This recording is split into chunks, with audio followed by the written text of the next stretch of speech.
So normally we do these things, we record these videos every Tuesday, Thursday, and Saturday, and we always try to come up with an idea of what to talk about beforehand. Obviously, this last Thursday being Thanksgiving, that was kind of the theme. Then Chili Fest. we made chili on Saturday, so that was the theme. Our plan for today was to talk about my mother, actually, because she passed away 10 years ago yesterday. Mm-hmm. So, yesterday was the 10th anniversary, and we thought, well, it's close in time. She died on November 30th. It's December 1st.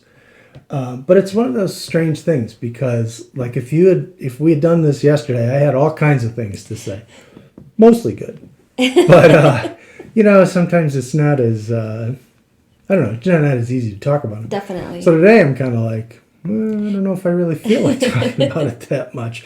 But that was our plan. It is hard. And it's really weird to think that it's been 10 years already because she lived in our town. We were never very far from her, which was nice. And she helped us out a lot when we trained for the marathon. She helped us out so many times, coming over at the crack of dawn, literally. Right, on Saturday morning. Which is actually good because she loved waking up early anyway. Oh, she was always up. So it's like, do you mind if we pick you up at like 6? And she's like, nope, I'll be dressed. And she was already ready to go. So she was, when she died 10 years ago, she was 86. So she would be 96 now and going on 90. Yeah. She'd be 97 in January.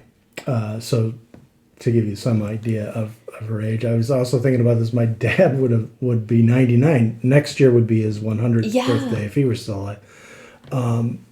But so it's been kind of a strange 10 years too. In the meantime, so just by way of a little background, so we always refer to her as my sainted Irish mother because she was Irish American. Her family had been here for a generation or two, so they weren't they weren't just off the boat, so to speak. But she was one of 11 kids.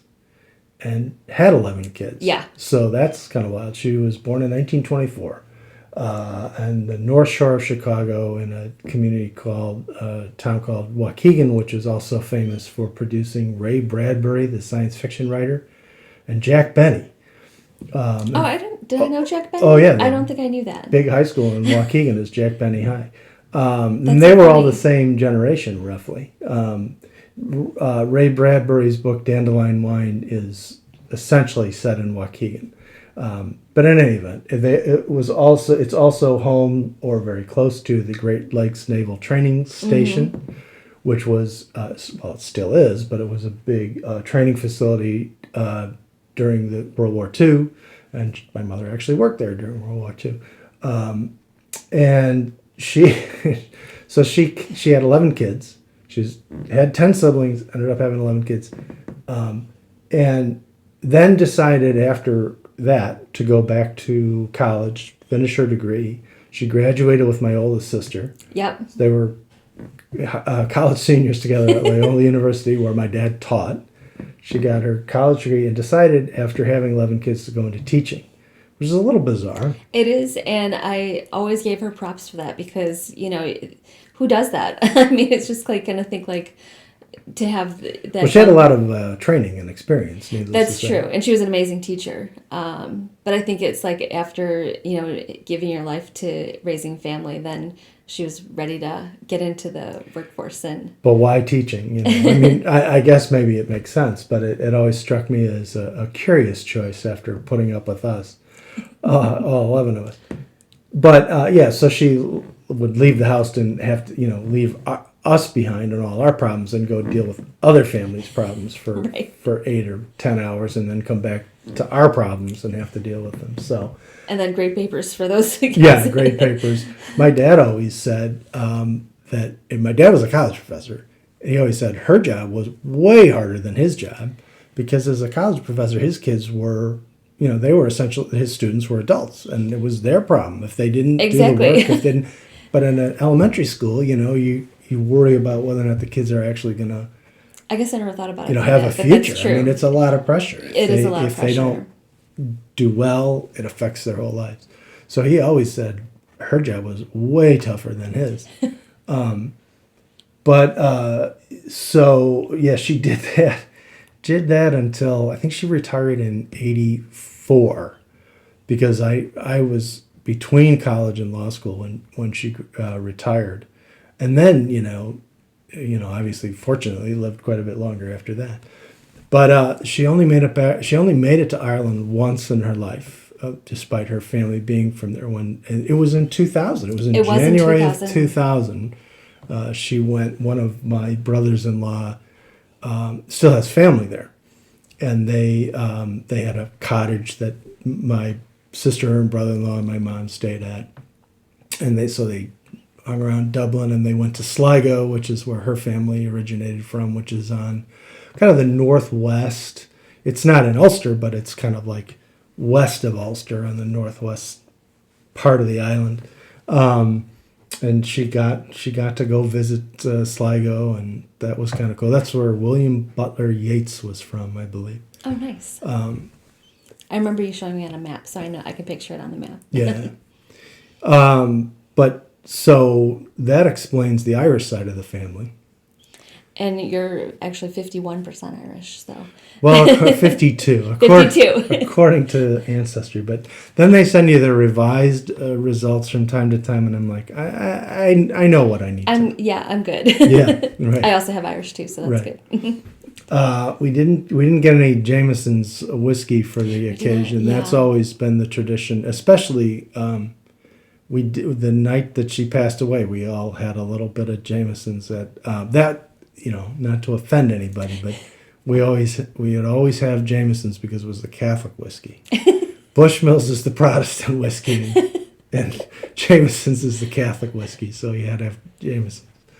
There's a lot of priests and nuns on her side of the family. Yes. So, that's why we're so upstanding. I do remember, though, when our kids were small, if I would get, like, overwhelmed or stressed or anything like that, like, this is too hard or whatever, I would think of your mom, because I was like, okay, if she did it with 11, she probably would have been like, 3 is no problem, you've got this and everything. So it always brought me through times of, like, when things were going crazy and they were all going in different directions. It's like, no, you can handle 3. And they didn't have it particularly easy. She told me that when, because they had all these kids over a span of 14 years. So 11 kids in 14 years, that's kind of a lot. That's one right after another. So they had, down pillows, right? And she would make pillowcases. And then whenever there was a new kid, she would take some of the feathers out of the pillows they had to stuff a new pillow for the new kid. I mean, that's what it was like. We weren't exactly, it's not like we were poor, but right. Things were not... She was very creative. Well, and we were not rolling in dough. But I didn't buy a new car till I left for college. I bought a new car. And a new TV. Yeah, and a color television. The first color television we ever had was after I left. So yeah, it's been a weird 10 years. I mean, it's that was, so I had 2 brothers pass away, and then my dad, and then my mom. That's kind of like the last, big sort of tragic thing that happened in our family. But then it was one of my friends said, "Oh, so now you're an orphan?" It's both parents, and Right, and you're like, what? Yeah. But we do have so many. At least as a mother-in-law, like I couldn't have asked for somebody who was nicer. She loved me like I was her daughter. Talk amongst yourselves. Yeah. She didn't like the family dog too much. Though. When we were little, we had. And she even came over to our house, and she wasn't a huge fan of cats either. We had a dog named Heidi, who was a black lab mix. She was a good dog, but she was a little bit high strung. And my mother would always tell me when I was little that she hated the dog. She did not hate the dog, but she would tell me that. Right. She was like that. She told all the kids in the neighborhood that she was 100 years old. And they would say, "How old are you?" And she'd say, "I'm 100."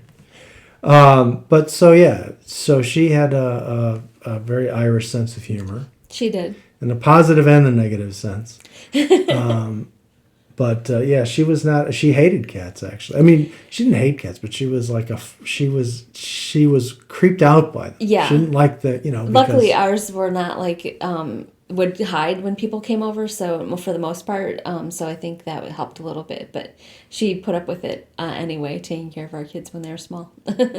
Yeah, and I don't think the cats bother her too much. No. But she was also a very talented painter. She loved to paint and do crafts, and our daughter Claire would do crafts with her when they were over there, so that was always fun. And she always had a lot of fun games at her house. There was right outside of her, because she had a small balcony off of the living room of her condominium. There's a big tree right outside of the window.